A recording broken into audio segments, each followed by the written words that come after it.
আসসালামু আলাইকুম ওয়া রাহমাতুল্লাহি ওয়া বারাকাতুহু। সুপ্রিয় দর্শক শ্রোতা ভাই বোন, আমরা এসেছি লক্ষ্মীপুর জেলার রামগতির কাছাকাছি একটি জায়গায়। সদর থানার মধ্যে পড়লেও এটি অনেকটা বর্ডারে বলতে পারেন। বাংলাদেশের ঐতিহ্যবাহী দ্বীনি শিক্ষা প্রতিষ্ঠান টুমচর আলিয়া মাদ্রাসার ছায়াধন্য একটি এলাকা। এই ইউনিয়নের নাম হলো তেয়ারিগঞ্জ এবং এই জায়গাটি যেখানে দাঁড়িয়ে আছে এটার নাম হলো শহর কসবা। শহর কসবা প্রাথমিক বিদ্যালয় এখানে আমরা দেখতে পাচ্ছি। এই প্রাথমিক বিদ্যালয়ে ৯৫টি পরিবার আশ্রয় নিয়েছেন। তারা সবাই নিঃস্ব, তাদের ঘরবাড়ির পানির নিচে নিমজ্জিত। আমরা যেখানে দাঁড়িয়ে আছি একটা স্কুল আছে, আপনারা দেখতে পাচ্ছেন। কলার ভেলায় করে আমি এসেছি এবং এখানে চতুর্পাশে অথই পানি ছাড়া আর কিছু নেই। চতুর্পাশে শুধু পানি আর পানি, গাছপালা, ঘরবাড়ি সব পানির নিচে এবং অনেকখানি পানি নেমে গেছে। আমরা দেখতে পাচ্ছি এই যে গাছের যে পানির দাগটা, সুতা বাঁধা যে গাছটা আমরা দেখতে পাচ্ছি, এটার উপরে পানি ছিল। তাহলে এর মানে হলো যে এই হাততলা পর্যন্ত পানি নিচে ছিল। যেহেতু এখানে নদী কাছাকাছি আছে, আলহামদুলিল্লাহ পানি নামতে শুরু করেছে, অনেকখানি নেমেছে। কিন্তু ফেনীর পর পুরো নোয়াখালী এবং লক্ষ্মীপুর এলাকা জুড়ে এরকম ভয়াবহ প্লাবন। একজন ষাটোর্ধ্ব বৃদ্ধ মানুষকে আমি জিজ্ঞেস করেছিলাম আজকে সকালে বেগমগঞ্জের দুর্গাপুর গ্রামে। বলেছিলাম, চাচা এরকম ভয়াবহ প্লাবন আপনি ঠিক শেষ কখন দেখেছেন? তিনি বলেছেন, বাবা আমার এই জীবনে বহু প্লাবন দেখেছি, কিন্তু এরকম ভয়াবহ প্লাবনের দৃশ্য বা চিত্র আমি ইতিপূর্বে কখনো দেখিনি। প্রিয় দর্শক, আমরা যেই রাস্তা পাড়ি দিয়ে এসেছি, চৌমুহানি থেকে লক্ষ্মীপুর সদর পর্যন্ত আসতে যে দুর্গম পথ আমরা পাড়ি দিয়েছি, মনে হয়েছে যে আমরা হয় অ্যামাজনের জঙ্গল অথবা আটলান্টিক মহাসাগর পাড়ি দিয়েছি। অর্থাৎ কোথাও অথই পানি, কোথাও এত বড় বড় গর্ত, যেই গর্তে কোনো বড় ট্রাক পড়েছে, ছোট গাড়ি পড়েছে, সেটা সেখানে আটকে গেছে। আমরা কিভাবে এসেছি, আমাদের বহনকারী ছোট একটি ট্রাকের মতো মিনি ট্রাক, সেটা কিভাবে আমাদেরকে নিয়ে এসেছে একমাত্র আল্লাহ তাআলা ভালো জানেন। আমরা ধরেই নিয়েছি যে আজকে এখানে আমরা আসতে পারবো না। তো এই ভয়াবহতা পুরো লক্ষ্মীপুর এবং পুরো নোয়াখালী জুড়ে, পুরো অঞ্চলটা যে পরিমাণ প্লাবিত হয়েছে, কবে ঠিক মানুষ স্বাভাবিক জীবনযাত্রায় ফিরে আসতে পারবে আমরা জানি না। ফেনী এবং লক্ষ্মীপুর নোয়াখালী পুরো এলাকাটা বলতে পারি আমরা পানির নিচে ডুবন্ত। এবং শুধু এই এলাকাগুলোই নয়, আমরা জানি যে চট্টগ্রামের কিছু এলাকা, খাগড়াছড়ি, ব্রাহ্মণবাড়িয়ার কিছু এলাকা, কুমিল্লা তো আছেই, তারপর সিলেট এবং সুনামগঞ্জের দিককার কিছু এলাকা সহ দেশের প্রত্যন্ত অঞ্চল প্লাবিত হয়েছে। এমনকি খুলনার কিছু জায়গা, পাইকগাছা সহ কিছু জায়গা বন্যার কবলে পড়েছে এবং মুন্সিগঞ্জ ইত্যাদি পড়েছে। যাই হোক, তো এইরকম ভয়াবহ পরিস্থিতিতে জাতীয়ভাবে প্রত্যেকটা মানুষ যদি হাতে হাত না মেলান, সবাই যদি ঐক্যবদ্ধ না হন, সবাই যদি সচেতন এবং সচেষ্ট না হন, তাহলে এই দুরবস্থা আসলে দূর করা মোটেও সম্ভবপর নয়। এজন্য আমাদের দাবি হলো, আমাদের আবদার হলো যে প্রত্যেকে যার যার জায়গা থেকে বন্যার্ত মানুষের পাশে দাঁড়াবার চেষ্টা করি। ত্রাণ নিয়ে সবাই আমরা ছুটে আসছি, কিন্তু সেটা অনেকটাই অপরিকল্পিত। রাস্তার ধারে প্রচুর মানুষকে আমরা ত্রাণ দিচ্ছি, আর ভেতরে দুর্গম এলাকাতে অনেকে ত্রাণ পাচ্ছে না। আমি এই জায়গাটা এসেছি, এই জায়গাটাতে আসতে আমাকে যতটা কষ্ট করতে হয়েছে, আমি চাইলে এই ত্রাণগুলো পথে ঘাটে বিতরণ করতে পারতাম। আমাদের একটা টিম গতকালকে শরীফপুর, বেগমগঞ্জের শরীফপুরে একটা ইউনিয়নে সন্ধ্যা থেকে নিয়ে রাত 12:30 পর্যন্ত টানা তারা বোটে অর্থাৎ নৌকাতে তারা গিয়েছেন এবং সেখান থেকে তারা রাত 3:30টায় ত্রাণ বিতরণ শেষ করে রাত 3:30টায় তারা ফিরেছেন। এরকম দুর্গম এলাকা শুধু শরীফপুর নয়, গোটা নোয়াখালী, লক্ষ্মীপুরের প্রত্যন্ত অঞ্চলে এভাবে আমরা ত্রাণ পৌঁছে দেওয়ার চেষ্টা করছি। আজকে আমি যেখানে গিয়েছি দুর্গাপুর, সেখানে আমাদের প্রায় 1 ঘন্টা থেকে 1.5 ঘন্টা আমরা নৌকায় করে চলেছি এবং সেখানে ত্রাণ বিতরণ কার্যক্রম আমরা করেছি। যাই হোক, এই যে ভয়াবহতা, এই ভয়াবহতা দূরের জন্য আমাদের প্রত্যেকের গণ ইস্তেগফার করা দরকার, আমাদের তওবা করা দরকার, আল্লাহ তাআলার কাছে ক্ষমা প্রার্থনা করা দরকার। আল্লাহ তাআলা যেন আমাদেরকে ক্ষমা করেন, আমাদের দেশের মানুষের প্রতি রহম করেন এবং নূহ আলাইহিস সালামের সময় যেরকম প্লাবন হয়েছিল, আল্লাহ রাব্বুল আলামিন তাদেরকে ইস্তেগফারের নির্দেশনা দিয়েছেন, তাদেরকে আল্লাহর দিকে ধাবিত হওয়ার নির্দেশনা দিয়েছেন। আমাদের উচিত হলো সেরকম ইস্তেগফার করা, সেরকম ধাবিত হওয়া। আমরা ইনশাআল্লাহ সেই কাজটি করব সবাই। আল্লাহ তাআলা আমাদের সবাইকে সেই তৌফিক দান করুন। আসুন্নাহ ফাউন্ডেশন থেকে আপনারা জানেন, ইতিমধ্যে আমরা জানিয়েছি আপনাদেরকে যে আমরা 100 কোটি টাকার ত্রাণ বিতরণ প্রকল্প আমরা হাতে নিয়েছি। আমরা আশাবাদী আল্লাহ রাব্বুল আলামিন আমাদেরকে সেই তৌফিক দান করবেন। এর মধ্যে আমরা 2000 থেকে 2500 মেট্রিক টন শুধু খাদ্য সামগ্রী এবং ত্রাণ সংশ্লিষ্ট অন্যান্য সামগ্রী বিতরণ করার পরিকল্পনা আমরা হাতে নিয়েছি। আপনারা দেখতে পাচ্ছেন এখানে এক একটা ফ্যামিলিকে যে প্যাকেজ দেওয়া হচ্ছে, এটা 17 কেজির প্যাকেট। এর মধ্যে খেজুর শুকনা খাবার যেমন আছে, আবার রান্না করে খাবার মতো উপযোগী খাবার আছে, মোমবাতি আছে, গ্যাস লাইট আছে, এবং এর পাশাপাশি আপনারা দেখতে পাচ্ছেন আমরা বেশ কিছু শাড়ি এনেছি, 3 পিস মেয়েদের কাপড় এনেছি, এবং বেশ কিছু লুঙ্গি এনেছি। এই কাপড়গুলো আনার উদ্দেশ্য হলো, আপনারা জানেন অনেকে একটা কাপড়ে তার বাসা থেকে বেরিয়ে এসছেন, তিনি আসার পর এখানে আর অন্য আরেকটা কাপড় তার আসলে জোগাড় করার মতো সুযোগ তার হয়নি। তো এই মুহূর্তে তাদের ভিজা কাপড়ে থাকতে হয়, আমরা সেজন্য তাদের জন্য কাপড়ের ব্যবস্থা করেছি, মেয়েদের জন্য ন্যাপকিন সহ, বাচ্চাদের জন্য খাবার এবং গরুর জন্য ভুসি সহ আমাদের সাধ্যে যতটুকু আছে আমরা সেটা করেছি। আপনারা অনেকে দেখেছেন ইতিমধ্যে যে আমরা কোনো কোনো জায়গায় জেনারেটর স্থাপন করেছি, সেখানে ফুয়েল ঢাকা থেকে আমরা ভরে ভরে ড্রামে করে ফুয়েল এর ব্যবস্থা করেছি, এবং বিভিন্ন আশ্রয় কেন্দ্রে এই সমস্ত জেনারেটর স্থাপন করে সেখানে মোবাইল চার্জের ব্যবস্থা করা হয়েছে, কারণ অনেকে পরিবারের সাথে যোগাযোগ করতে পারছেন না, প্রবাসীরা নিজের পরিবারের সাথে যোগাযোগ করতে পারছেন না, সেটা আমরা করেছি আলহামদুলিল্লাহ। তো যাই হোক, আমাদের 20,000 শুকনা খাবারের যে লক্ষ্যমাত্রা ছিল সেটা আলহামদুলিল্লাহ ইতিমধ্যে শেষ। সেই সাথে 70,000, 50,000 ছিল প্রথম, এরপর 70,000 ভারী খাবার, চাল ডাল ইত্যাদি দেওয়ার কথা ছিল, সেটাকে আমরা 1 লক্ষে উন্নীত করেছি, অর্থাৎ 1 লক্ষ পরিবারকে আমরা ভারী খাবার দিচ্ছি। এবং সেই সাথে পানি শুকিয়ে যাওয়ার পর 1 লক্ষ পরিবারকে আমরা ইনশাআল্লাহ আল্লাহ চাহেন তো 25 কেজি করে চাল দেব, এটা আমাদের আরেকটি পরিকল্পনা। এবং সবশেষে ইনশাআল্লাহ পুনর্বাসন কার্যক্রমে 5,000 পরিবারকে, যারা গৃহহীন হয়েছে তাদেরকে ঘর করে দেওয়া, এবং সেই সাথে যারা কৃষক এবং ক্ষুদ্র ব্যবসায়ী তারা যে ক্ষতিগ্রস্ত হয়েছেন তাদেরকে আর্থিক সহায়তা দেওয়া, দাঁড়াবার জন্য পুঁজি দেওয়া, এবং সেই সাথে যারা মৃত্যুবরণ করেছেন বন্যায়, উপার্জনক্ষম ব্যক্তি হয়ে থাকলে, দুস্থ হয়ে থাকলে তাদের পরিবারকে স্বাবলম্বী করার উদ্যোগ আমরা নিচ্ছি আলহামদুলিল্লাহ। এখানে আমরা দেখতে পাচ্ছি যে সবাইকে তাদের মালগুলো হস্তান্তর করা হচ্ছে। আসসালামু আলাইকুম, আপনারা সবাই ভালো আছেন? আমাদের প্রিন্সিপাল মহোদয় কোথায়? প্রিন্সিপাল সাহেবকে আমি একটু অনুরোধ করবো একটু আসার জন্য। আপনারা সবাই ভালো আছেন তো?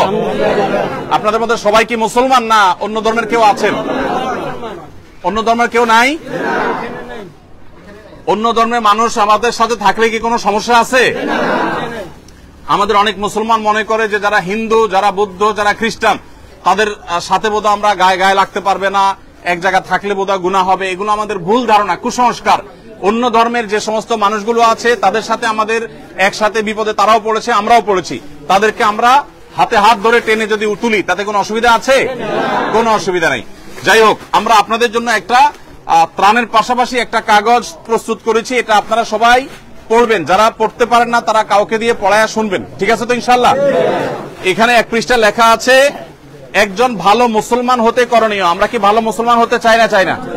আপনারা চান ভালো মুসলমান হতে? ভালো মুসলমান হতে চান তো? ভালো মুসলমান হতে হলে কি করবেন এখানে সেটা বলা আছে। অবিচল ঈমান লাগবে, ফরজ ইবাদত পালন করতে হবে, হালাল উপার্জন থাকতে হবে, বান্দার হক, মানুষের অধিকার ঠিকমতো আদায় করতে হবে, এবং আল্লাহর হক আদায় করতে হবে, মাকরুহ বর্জন করতে হবে, সুন্নাহ পালন করতে হবে, সৃষ্টির সেবা এবং জনকল্যাণমূলক কাজ করতে হবে, নফল ইবাদত করতে হবে। আর অপর পৃষ্ঠে আছে হলো বিপদে মুমিনের করণীয়, অর্থাৎ একজন ইমানদার বিপদে পড়লে তিনি কি করবেন এই কথা এই লিফলেটে লেখা আছে। তো এই লিফলেটটা আপনাদের সবাইকে একটা করে আমরা দিচ্ছি ইনশাআল্লাহ। আমাদের ভলান্টিয়ারদেরকে আমরা বলবো একটা করে লিফলেট দেওয়ার জন্য। একজন ভলান্টিয়ার এদিকে আসো, একটা করে লিফলেট সবাইকে দিয়ে দাও। বাকি লিফলেট গুলা কই? হ্যাঁ, তুমি যাও ভাইয়ের সাথে। আচ্ছা, ও দিয়ে দেখ, তুমি অন্য কাজ করো, তুমি দিতে থাকো। প্রিয় দর্শক, আমরা এখানে দেখতে পাচ্ছি যে আমার পাশে আমার শ্রদ্ধাভাজন ব্যক্তিত্ব, উস্তাদতুল্য ব্যক্তিত্ব, লক্ষ্মীপুরের কৃতি সন্তান, লক্ষ্মীপুরের শুধু নয় গোটা বাংলাদেশের সবচেয়ে প্রাচীনতম দ্বীনি শিক্ষা প্রতিষ্ঠান আলেমগড়ার মাদ্রাসা, টুমচর মাদ্রাসা পার্শ্ববর্তী। আমি জানি এটা চরমটুয়া, আমি বলছি যে টুমচর মাদ্রাসা যে আছে সেই টুমচর মাদ্রাসার পাশে আমরা আছি, চরমটুয়া মাদ্রাসা। তো প্রিন্সিপাল সাহেব মহোদয় আসছেন, আমরা ওনার দোয়া নিব ইনশাআল্লাহ, এবং ওনার কাছ থেকে আমরা একটু কথা শুনবো। আপনি একটু আমাদের ভাইদের উদ্দেশ্যে যদি 1-2 লাইনে অন্তত কিছু বলেন যে তারা বিপদগ্রস্ত হয়েছেন, এখন তাদের এই মুহূর্তে কি নসিহতটা করা দরকার? আসলে 1-2 মিনিটে কথা বলতে গেলে এতটুকু বলতে হয় যে আমরা সবাই আল্লাহর দিকে মোতাবাজ্জি হতে হবে। রব্বুল আলামিন একটু আযাব দেয়, ইবতিলা হয়, পরীক্ষা নেয়, এটার দ্বারা উদ্দেশ্য হলো লাআল্লাহুম ইয়ারজিউন, যাতে মানুষ আল্লাহর দিকে ফিরে যায়। আমরা কোনো বন্দার দিকে যাব না, আল্লাহর দিকে যাব। আর বন্দা যদি কোনো সহযোগিতা করে তার শুকর গুজার হব। আল্লাহ আমাদেরকে সকলের একে অপরের সহযোগিতা করবার তৌফিক দান করেন। আল্লাহ বলছেন তাআওয়ানু আলাল বিররি ওয়াত তাকওয়া ওয়ালা তাআওয়ানু আলাল ইসমি ওয়াল উদওয়ান। ভালো কাজে আমরা একে অপরের সহযোগিতা করব, যতটুক পারি আমি আমার সাধ্য অনুযায়ী আলোচনা উপকার করার চেষ্টা করব। আল্লাহ আমাদেরকে তৌফিক দান করে, হযরতের হায়াতকে আল্লাহ পাক আরো দীর্ঘায়িত করে। এত কষ্ট করে আসছেন, এই জন্য ওনার জন্য দোয়া করি হযরত শেখ আহমদুল্লাহকে রব্বুল আলামিন পুরা মুসলিম বিশ্বের খেদমত করবার তৌফিক দান করে। আর আমি মনে করি যে এখানে আসা আজকে শেষ আসা নয়, বিপদের সময় আসছে, সুখের সময় যেন আমাদেরকে দেখতে আসে। ধন্যবাদ প্রিয় দর্শক, আমরা হযরতের কথা শুনলাম আলহামদুলিল্লাহ। চরমটুয়া মাদ্রাসার পাশে আমরা এটা কাজ করলেও এখানকার আরেকটা বড় চরমটুয়াটাও দ্বীনি শিক্ষা প্রতিষ্ঠান হিসাবে প্রাচীনতম। কত বছর আগে? আচ্ছা, এটা 35 বছরই কম কি? আমার বয়সের ধাক্কা প্রায়। তো যাই হোক, টুমচর আলিয়া এবং চরমটুয়া কয় মাদ্রাসা, দুইটা মাদ্রাসায় লক্ষ্মীপুরের প্রাচীনতম সবচেয়ে পুরাতন দ্বীনি শিক্ষা প্রতিষ্ঠানগুলোর একটি। আমরা দীর্ঘায়িত করব না, প্রিয় দর্শক আপনাদেরকে জানিয়ে রাখতে চাই আমাদের সব বেনিফিশিয়ারি ভাইদের হাতে হাতে সবাই কাগজটা পাইছেন সবাই? আপনারা এই পাশে পাই নাই তো? এই পাশে সবাইকে দিয়ে দেন। সেই সাথে ওনাদের জন্য আপনাদের মধ্যে যারা বৃদ্ধ আছে সবাইকে আমরা দিতে পারছি না, তাদের জন্য আমরা একটা করে লুঙ্গির ব্যবস্থা করেছি, কারণ আপনারা অনেকে এক কাপড়ে আসছেন। আবার যারা মা বোনরা আছেন, উপরে মহিলারা আছেন, মহিলাদেরকেও দেওয়া হবে, তাদের জন্য আমরা মহিলাদের উপযোগী পোশাক এনেছি। ইনশাআল্লাহ শিশুদের উপযোগী কিছু পোশাকও আমরা দেব, এবং মহিলাদের একান্ত যে সমস্ত আপনার প্রোডাক্টের প্রয়োজন হয়, বাচ্চাদের কিছু প্রোডাক্টের প্রয়োজন হয়, সেগুলো আমরা আলাদা করে রেডি করেছি। মা বোনদের পোশাকগুলো একটু এবং লুঙ্গিগুলো একটু দিয়ে দাও। লুঙ্গিগুলা কই? লুঙ্গির তালিকা কার কাছে? আসেন, হযরতের হাত দিয়ে দেন। হযরত আপনি এই পাশে দেন, এই পাশে দেন। জি জি, আচ্ছা আচ্ছা, এই সাইড লুঙ্গি। আচ্ছা, ওই সাইডে কি থ্রি পিস কারা বা মেয়েদের কাপড় কারা নেবেন? মেয়েদের কাপড়টা কারা নেবেন? আচ্ছা, এগুলা দিয়ে দাও, তোমরা দিয়ে দাও, যারা যারা পাবে তাদেরকে দিয়ে দাও। আমি একটু কথা বলি। ঠিক আছে, আমি একটু কথা বলি। আলহামদুলিল্লাহ, প্রিয় দর্শক, আমি যেটা বলছিলাম যে যারা ত্রাণ নিয়ে আসছেন আপনাদেরকে আমরা অনুরোধ করব, স্থানীয় যে লোকজন আছেন, এই স্থানীয় লোকজন যারা আছেন, বাচ্চাটাকে কেউ একটু দেখেন না, একটু বাচ্চাকে একটু থামানোর চেষ্টা করেন। বলছিলাম যে যারা ত্রাণ নিয়ে আসছেন ফেনী, লক্ষ্মীপুর, নোয়াখালী, কুমিল্লা বা যে কোনো এলাকাতে, আপনাদেরকে আমরা অনুরোধ করছি যে আল্লাহর ওয়াস্তে আপনারা স্থানীয়ভাবে যারা আছে এই স্থানীয় লোকজনের সাথে আপনারা যোগাযোগ করবেন, তাদের সহযোগিতা নেবেন। বাহির থেকে এসে নিজে হঠাৎ করে দিবেন, আপনি ত্রাণগুলো নষ্ট করে যাবেন, কাজে লাগবে না। এই জন্য স্থানীয় আলেম ওলামারা, সবচেয়ে বিশ্বস্ত ব্যক্তিবর্গ, তাদের সহযোগিতা নিতে পারেন, অথবা বিভিন্ন পর্যায়ের যে সমস্ত স্থানীয় ব্যক্তিরা আছে সৎ, তাদের সহযোগিতা আপনি নিতে পারেন। বিভিন্ন জায়গা থেকে আমাদের কাছে একটা আবদার আসছে, একটা আবেদন আসছে, সেটা হলো যে এগুলো মেয়েদের জন্য পোশাক না? হ্যাঁ, মেয়েদের জন্য, মেয়েদের পক্ষ থেকে তাদের পুরুষ মাহরাম যারা আছেন তারা এখানে পোশাক নেবেন। আলহামদুলিল্লাহ, ভালো মানের পোশাক, একেবারে নতুন, মেয়েদের জন্য এগুলো দেওয়া হচ্ছে এবং ছেলেদের জন্য লুঙ্গি দেওয়া হচ্ছে। আমি যেটা বলছিলাম যে বিভিন্ন জায়গা থেকে আমরা একটু নীরবে থাকি, আওয়াজ না করি। আমরা যেটা বলছিলাম যে অনেক জায়গা থেকে আমাদেরকে বলা হচ্ছে অমুক এলাকাতে দুর্গম জায়গা, সেখানে ত্রাণ পৌঁছে নেয়, আপনারা চলে যান। সারাদিন সারা রাত যতক্ষণ জেগে থাকি ততক্ষণ মোবাইলে এই তথ্যগুলোকে আমাদের টিমের কাছে আমরা ফরওয়ার্ড করে থাকি, অনবরত তাদের কাছে আমরা এগুলো দিতে থাকি এবং তারা সেগুলোকে যথাস্থানে তারা পৌঁছে দেওয়ার চেষ্টা করে। ইতোমধ্যে গতকাল থেকে সৌদি আরব থেকে একটা SMS আসছে আমার কাছে এবং বলা হলো যে ফেনীর শহরে একটা হিন্দু পরিবার, তারা অত্যন্ত কষ্টের মধ্যে আছে। ফেনী শহরের এখনো কিছু কিছু জায়গা বিদ্যুৎ নাই, পানি নাই, সেখানে ভয়াবহ অবস্থা বিরাজ করছে। আলহামদুলিল্লাহ, আজকেই আমাদের টিমের সদস্যদেরকে বলেছি সবার আগে খুব গুরুত্বের সাথে তাদের বাসায় এগুলো পৌঁছে দাও এবং তাদের প্রাইভেসি যাতে কোনোভাবে নষ্ট না হয়, সেভাবে শুধু দরজা খোলার পর দরজার সামনে রেখে চলে আসবা। তো আলহামদুলিল্লাহ, আমরা আমাদের সাধ্য অনুযায়ী চেষ্টা করছি, কিন্তু এখানে কিছু ভুল হচ্ছে। সেটি হলো, অনেকে আছেন যারা দূর থেকে না জেনে তারা এই তথ্যগুলো দিচ্ছেন, ইনফরমেশন দিচ্ছেন, আসলে তথ্যগুলো সঠিক নয়। যেমন দেখা গেল যে যাকে সাহায্য করতে বলছেন তিনি আসলে ইতিমধ্যে পেয়েছেন সাহায্য, অথবা তিনি সেই জায়গায় নাই, হয়তো কখনো দরকার হয়েছে এবং সেটা সলভ হয়ে গেছে, কিন্তু সোশ্যাল মিডিয়াতে পেয়ে আমরা সেটাকে গণহারে প্রচার করে বেড়াচ্ছি। এতে আমাদের যে ভলান্টিয়াররা আছে যারা কাজ করছে তাদের সময় নষ্ট হয়, তাদের এফিসিয়েন্সি নষ্ট হয়। এই বিষয়টা আমরা একটু বিশেষভাবে খেয়াল রাখবো। আরেকটা জিনিস আমরা মনে রাখি যে আসুন্নাহ ফাউন্ডেশন সারা দেশের প্রত্যেকটা বন্যা কবলিত এলাকায় পৌঁছে যাওয়ার চেষ্টা করছে। আপনারা আমাদেরকে তথ্য দিয়ে সাহায্য করছেন, আমরা সেজন্য আপনাদের শুকরিয়া জানাই, কিন্তু আমরা আমাদের জায়গা থেকে কোনো ত্রুটি করছি না। আপনাদেরকে আমি আশ্বস্ত করতে চাই, ফেনী, লক্ষ্মীপুর, নোয়াখালী, কুমিল্লাতে শুধু নয়, আমাদের মাল আগামীকালকে ইনশাআল্লাহ খুলনার পাইকগাছায় পৌঁছে যাবে। গতকালকে 3টা লরি মাল আমাদের আমাদের 3টা লরি মাল সেনাবাহিনীর মাধ্যমে আমরা পাঠিয়েছি। তার একটা গেছে সিলেটে, একটা গেছে কুমিল্লাতে, আরেকটা গেছে চট্টগ্রামে। অর্থাৎ বন্যা কবলিত প্রত্যেকটা এলাকাতে আমরা চেষ্টা করেছি আমাদের সাধ্য অনুযায়ী ত্রাণ সামগ্রী দেওয়ার। আর এর বাইরে আমাদের সাধ্যের বাইরে যেগুলো আছে সেগুলোতে সেনাবাহিনীর সহযোগিতা আমরা নিচ্ছি। অর্থাৎ যেখানে আমরা রিমোট এরিয়া যেতে পারছি না, সেনাবাহিনীর কাছে আমরা গতকালকে আমি 3 ট্রাক মালামাল, 3টা কাভার্ড ভ্যান ভর্তি মালামাল হস্তান্তর করেছি। তার আগে 2 ট্রাক মালামাল আমি মহিপাল সেনা ক্যাম্পে হস্তান্তর করেছি। প্রতিনিয়ত যাচ্ছে। আমাদের কাজের পরিমাণটা যদি আমি আপনাদেরকে বলার চেষ্টা করি, আমাদের কাজ হলো প্রায় গত পরশুদিন আমাদের 16টা কাভার্ড ভ্যান এবং ট্রাক ভর্তি মালামাল বোঝাই হয়েছে। সারাদিন কাজ করার পর শত শত মানুষ ঢাকায় কাজ করছে বন্যার্ত মানুষের জন্য। এবং গতকালকে 16টি হয়েছে, আজকেও ঠিক একইভাবে 13 থেকে 16টি ট্রাক কাভার্ড ভ্যান ইনশাআল্লাহ ফিল আপ হবে এবং এগুলো দুর্গত এলাকাগুলোতে চলে যাবে। যাই হোক, তো আমরা আমাদের সাধ্য অনুযায়ী চেষ্টা করে যাচ্ছি এবং বন্যা পরবর্তী পুনর্বাসনটাকে আমরা খুবই অর্গানাইজ ওয়েতে খুব ভালোভাবে করার চেষ্টা করব। আল্লাহ আমাদেরকে তৌফিক দান করুন। লিফলেট দিয়েছো সবাইকে? আচ্ছা, পোশাক কি সবাই হয়েছে? মানে যাদের লিস্টেড তাদেরকে শুধু দিলে হবে, লিস্টের সবাই পাইছে কিনা? যাদের প্রয়োজন লিস্ট করা হয়েছে যে তারা পেয়েছে? মাশাআল্লাহ মাশাআল্লাহ, জাযাকুমুল্লাহ খায়ের, পাবেন। ভাই সকল, আপনাদের সবাইকে আমি বলছি, বিপদ আপদ কার থেকে আসে বলেন তো? আল্লাহর পক্ষ থেকে আসে। তো যে আল্লাহর পক্ষ থেকে বিপদ আসে, সেই বিপদ দূর করার জন্য আমরা কার কাছে দোয়া করব? আল্লাহর কাছেই দোয়া করব, তাই না? মনে রাখবেন, দুনিয়ার বিপদ দূরের জন্য আপনার বিপদ হয়েছে, আমি পাশে দাঁড়াইছি, আমার বিপদ হয়েছে, আপনি পাশে দাঁড়াবেন। মরার পরে যদি বিপদে পড়ি আমরা, সেই বিপদে কেউ আপনার পাশে দাঁড়াতে পারবে? তাহলে সেই ক্ষেত্রে মরার পর আখিরাতে যাতে বিপদে পড়তে না হয়, এই জন্য আমাদের ঈমানটা ঠিক করতে হবে, আল্লাহর প্রতি বিশ্বাস ইয়াকিন ঠিক রাখতে হবে এবং সেই সাথে 5 ওয়াক্ত নামাজ ঠিক মতো পড়তে হবে। 5 ওয়াক্ত নামাজ পড়বো তো সবাই ইনশাআল্লাহ? কখনো মিথ্যা বলা যাবে না, কোনো মানুষের ক্ষতি করা যাবে না, কারো হক মারা যাবে না, বোনদের হক দিয়ে দিতে হবে, স্ত্রীর হক দিয়ে দিতে হবে, স্ত্রীও স্বামীর হক আদায় করতে হবে, কারোর প্রতি জুলুম করা যাবে না, ঝগড়া মারামারি করা যাবে না, তাহলে ভালো মুসলমান হওয়া যাবে। এই কাগজটাতে সবকিছু লেখা আছে, এগুলো আপনারা ভালো করে পড়বেন। আসুন্নাহ ফাউন্ডেশন আমাদের সাধ্য অনুযায়ী আপনাদের পাশে আমরা আছি। আমাদের ভলান্টিয়াররা রাত দিন পরিশ্রম করছে। এই যে মফিজ ভাই আসুন্নাহ ফাউন্ডেশন একজন শুভাকাঙ্ক্ষী, তিনি একইভাবে অর্থ দিয়ে সাহায্য করেন, আবার শ্রম দিয়ে সাহায্য করছেন। এরকম বহু লোক সারা দেশে আমাদের আছে, তারা গোটা দেশব্যাপী ঝাঁপিয়ে পড়েছে সমস্ত কাজকাম বাদ দিয়ে আপনাদের কিভাবে কষ্ট দূর করা, সেজন্য আমরা চেষ্টা করছি। আপনারা আমাদের জন্য দোয়া করবেন তো ইনশাআল্লাহ?